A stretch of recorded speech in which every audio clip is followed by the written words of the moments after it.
Hey to all Metal Maniacs and welcome back to the Iron Horde channel. Last week I did a video with my top 5 overrated bands, so it is only logical to follow up that with my top 5 underrated bands. No need to add other words to this introduction. Pour yourself a cold beer and off we go to today's video. Let's go.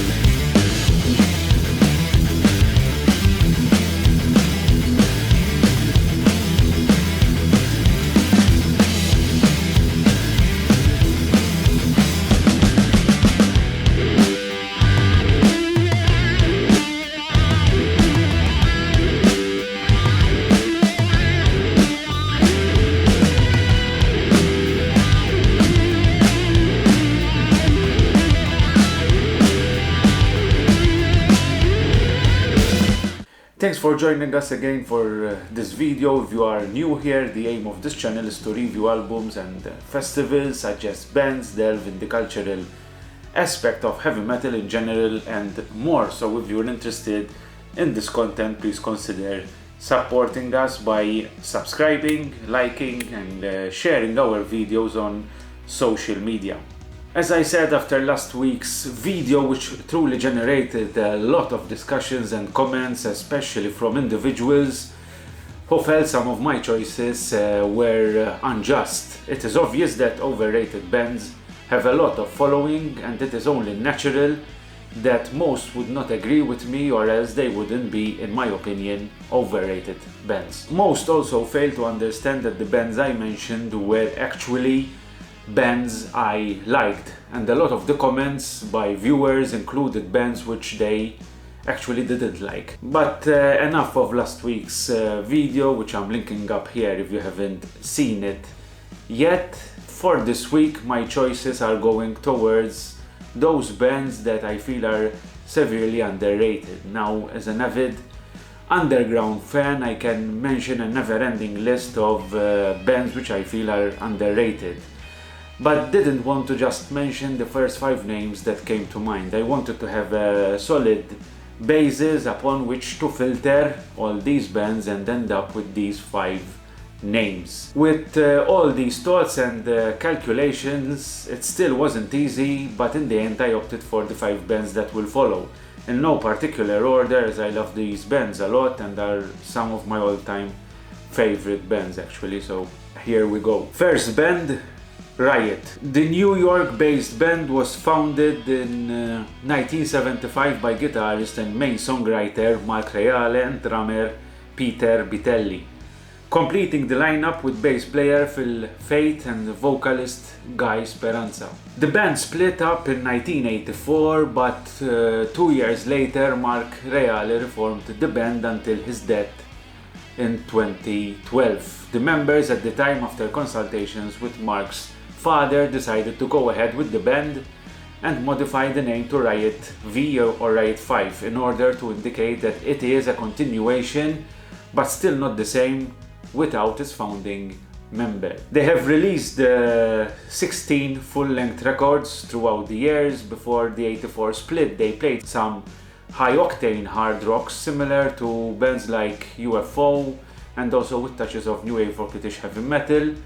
Mark Reale was constantly a guitar wizard on every album with catchy hooks that stood the test of time. After reforming the band, the style shifted towards a more traditional heavy metal sound, which somewhat garnered more visibility to the band, although they never broke that glass ceiling of the underground scene. I'll put a link in the description of an article titled "The Story of Riot, the Unluckiest Band in the World." It says it all really. Having brilliant vocalists like Guy Speranza, Red Forrester, Tony Moore and Mike DeMeo amongst others also shows how high the quality of the musicians was throughout the years.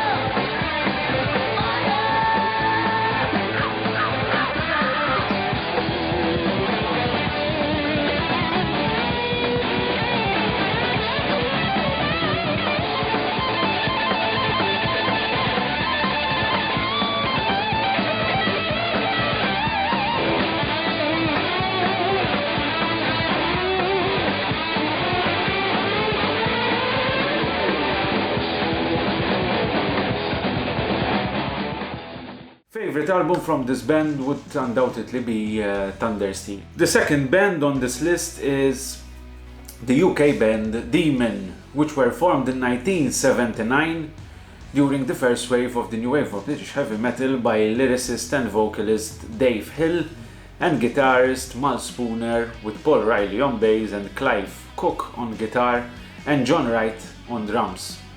Throughout the years, the band had a lot of lineup changes, with Dave Hill being the only constant one throughout the years. They have released a total of 13 full-length records, and they play a mix of metal and hard rock. Initially they adopted occult themes in their music, even the live show, but eventually developed their style throughout the years, and this is what makes this band so great, that there are so many new elements from one record to the other without overdoing it, and still delivering a great record after the other. Some people tend to listen to the first two records of this band, which are undoubtedly the most successful ones, but there is a lot of greatness in their subsequent ones too, especially in albums such as Breakout, Taking the World by Storm, and Hold On to the Dream. Their sound is really polished and refined, which most of the time brings to mind that American hard rock / AOR, which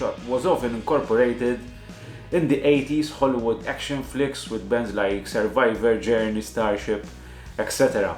Obviously the music here is more guitar driven and more riff based, so you get the idea. This is why I believe this band is so underrated, because they can offer something in their discography to a wide range of listeners, and they always deliver a great show, not to mention their consistency throughout the years. We had the pleasure of having them as well at the Malta Doom Metal Fest, and had the honor to be invited on stage during the Don't Break the Circle track, which is one of the band's classic tracks.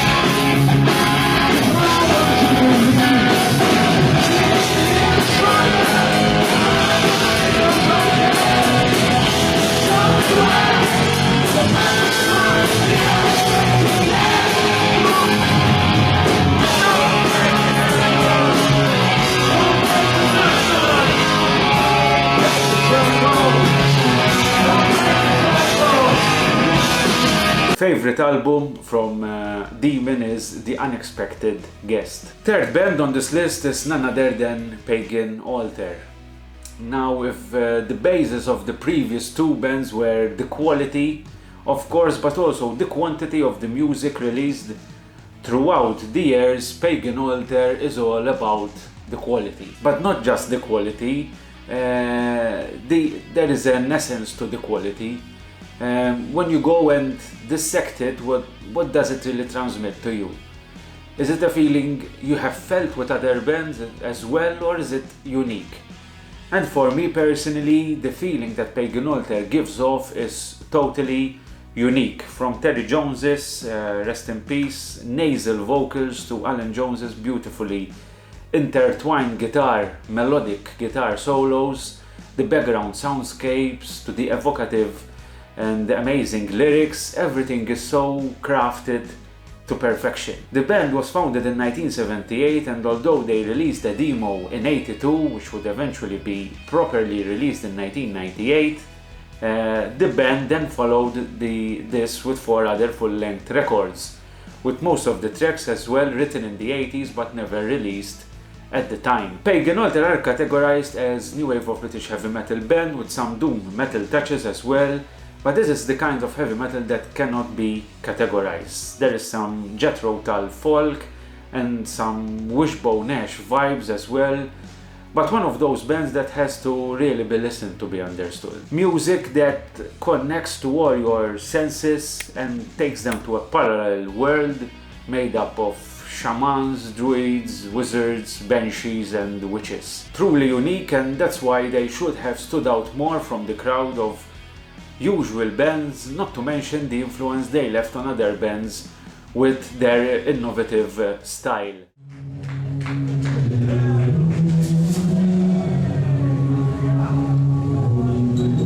Samael, like a weird Manfrotto, come, I invoke you.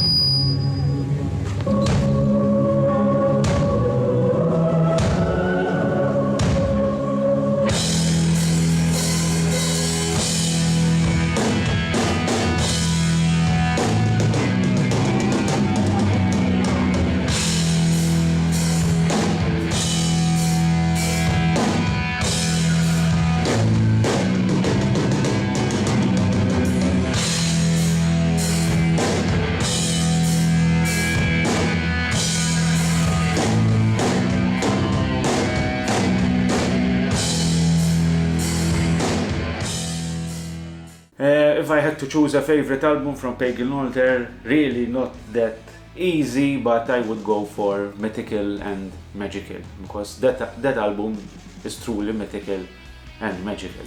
Fourth band on the list, another UK band and another one from the new wave of British heavy metal era. I'm referring to the mighty Angel Witch.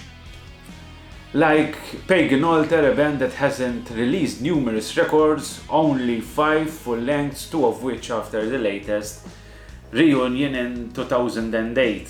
The thing with Angel Witch is basically to see from where they started. They predated Iron Maiden, initially were named Lucifer, and even headlined events with Maiden supporting them in 1979. Both received offers from EMI, Maiden accepted, Angel Witch didn't, because they were advised at the time by their manager that they shouldn't follow the steps of Iron Maiden in order for them not to be a carbon copy. They signed with Bronze Records, a smaller label. They released their debut, both of the bands, in the 1980s. Needless to say, 2 great albums, no questions asked. Obviously, Maiden immediately garnered a good following, they reached bigger crowds and their popularity shot up. Angel Witch remained confined to the underground, and shortly afterwards things started falling apart. That is how one decision can affect your entire future. But this doesn't stop me from understanding that Angel Witch had a great future at the time. I sometimes feel their debut is actually better than the debut from Maiden. That might sound a bold statement to most of you, but it is really that good. They had all the ingredients and the timing to become a household name because their level was high. Kevin Hayborn has a distinct voice which is easily recognizable, and even the music had a certain unique feel to it. The albums from the 80s that followed were also great, especially Screaming and Bleeding. But I think they had already missed the train to success, although the name of the band will be for sure forever etched in the new wave of British heavy metal history. Favorite album, no doubts here, the debut self-titled Angel Witch. And the fifth and final band in this list is Sirit Ungol or Kirit Ungol. Like Angel Witch, another band with 5 full-length records, and yet another band of bad timing and management. Few bands in the history of the heavy metal underground have a story as remarkable, improbable, or uplifting as that of Sirit Ungol. It is a tale of pioneering innovation, crushing disappointment, self-imposed exile, populist fervor, and ultimately global redemption. The band was formed in Ventura, California in the early 1970s, long before the heavy metal traditions as we know them today had been forged.